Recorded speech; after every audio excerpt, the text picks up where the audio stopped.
Hi, welcome to my workshop. My name's Darren, and today we're taking a look at the Ryobi One Plus Hybrid Work Light. Look at that. Interesting. It's broken. Huh, that just fell off on camera. Well, I'll be taking that back for a swap.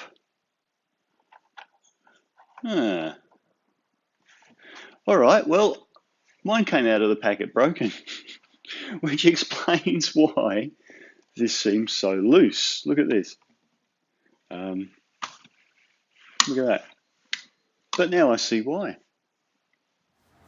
So I took the light back to the store today and got one with a new one of these caps. So yeah, as you noticed on the previous one, this was broken. So I've had it replaced, the whole unit that is, took it back to the shop, got it replaced, and now this is working much better. Look, you can position it at any angle at all. It will stay there. That is awesome. All right, so what we have here is the Ryobi Hybrid LED Shoplight. Thought that would be handy for shedding a bit more light where needed, something more mobile. I've been using this as my additional lighting source. It's effective, but it's very, very sort of difficult to have it shine in your face when you're trying to film. Very off-putting, makes me squint, as does some of the sunlight in here sometimes. But anyway, so I'm going to try something a little bit different. I'm going to use an LED shop light.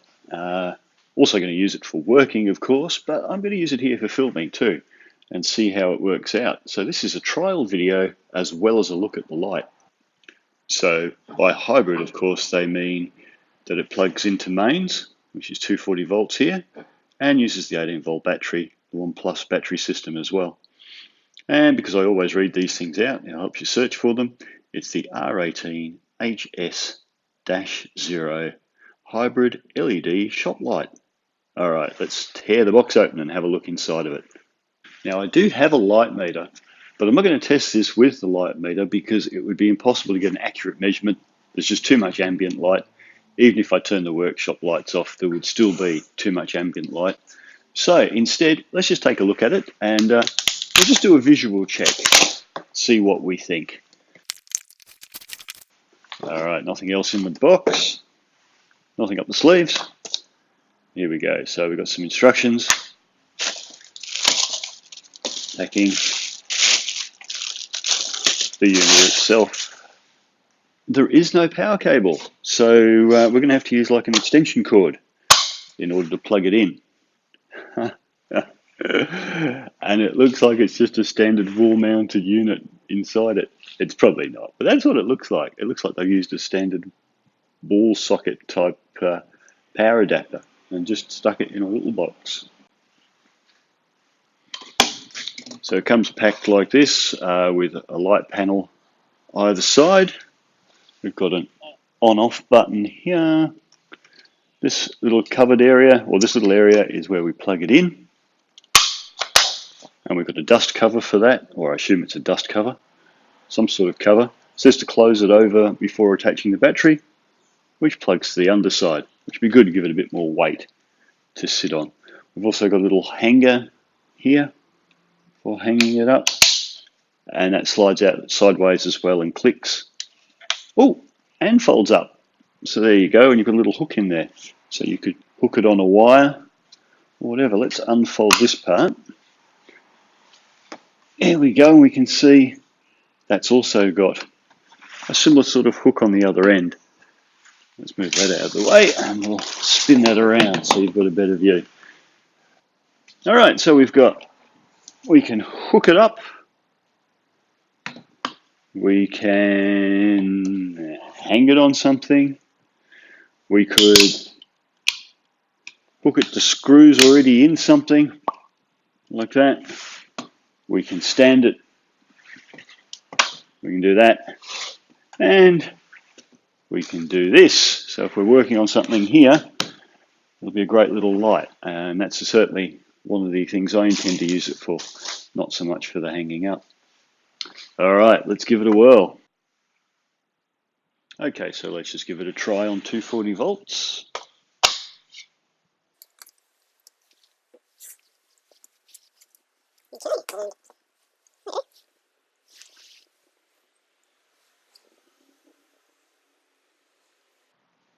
I guess also if you were to fold it over like this, make a good camping lantern.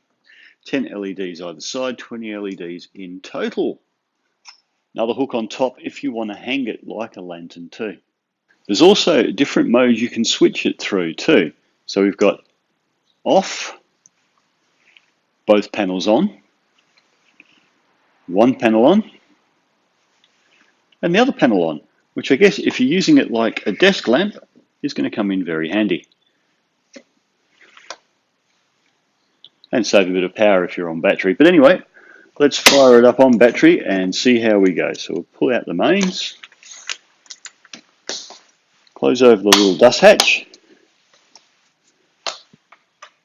plug in a 5 amp hour battery, and boom! Oh yeah, that seems to be almost as bright. In fact, probably as bright as on mains, which is good. And obviously we'll have the same functionality with the button. Now, just to give you an idea of how bright this light is, this is with the light off. The only light here is actually coming from the back of my phone, so you probably can't see anything. And then on.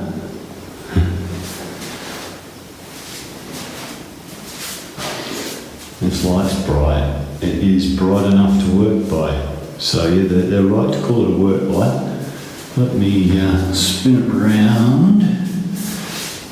There we go. We can just see if we're working on the floor here. That's bright. That's the only light you're seeing at the moment. Is just this work light. It's night time now, hence me doing this test now. I'm in here and not in the workshop.